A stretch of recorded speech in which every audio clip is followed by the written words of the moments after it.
Halo, perkenalkan nama saya Aurelia Syafitri. Di sini kita akan mengenal bagian-bagian sel pada hewan dan sel pada tumbuhan. Apa sih organel sel? Organel sel adalah struktur kecil di dalam sel yang mempunyai fungsi khusus. Mirip seperti organ yang ada dalam tubuh kita loh. Mereka bekerja sama agar sel bisa hidup, tumbuh, dan kembang. Organel ini terutama ada pada sel eukariotik, yaitu sel yang mempunyai inti sel yang jelas seperti pada hewan dan tumbuhan. Organel sel umum yang ada di sel hewan dan tumbuhan. Yang pertama, ada membran sel yang berfungsi untuk mengatur apa yang masuk dan yang keluar. Yang kedua, sitoplasma, yaitu cairan kental yang mengisi sel dan tempat semua organel berada. Sitoplasma membantu proses seperti produksi energi dan sintesis protein. Yang ketiga, ada nukleus atau inti sel.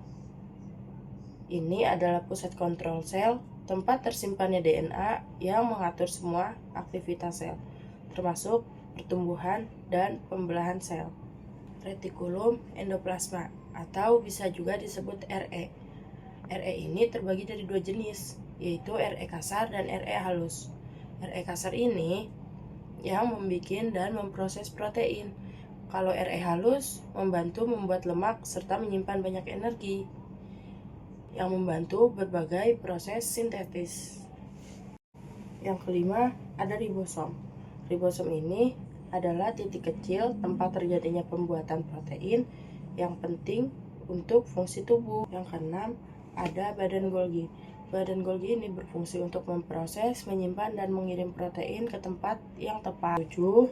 Ada mitokondria atau bisa disebut juga pembangkit energi karena mengubah makanan menjadi energi yang bisa digunakan sel. Yang kedelapan, ada lisosom.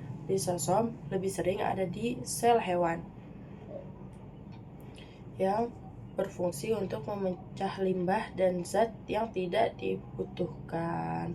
Sekarang kita akan membahas organel sel yang khusus ada di tumbuhan. Yang pertama ada dinding sel, yang kedua ada kloroplas, dan yang ketiga ada vakula besar. Sekarang perbedaan singkat antara sel hewan versus sel tumbuhan. Kalau sel tumbuhan punya dinding sel, vakula besar, dan kloroplas. Sedangkan sel hewan punya lisosom dan sentriol tetapi tidak punya dinding sel atau kloroplas. Kenapa sih ini penting? Karena semua organel sel bekerja sama agar sel bisa membuat energi, membentuk protein, membuang limbah, dan menjaga keseimbangan hidupnya. Tanpa organel sel, sel tidak bisa hidup. Segitu saja yang bisa saya dapat sampaikan. Kurang lebihnya mohon maaf. Bye-bye. Jangan lupa like, comment, share, and subscribe.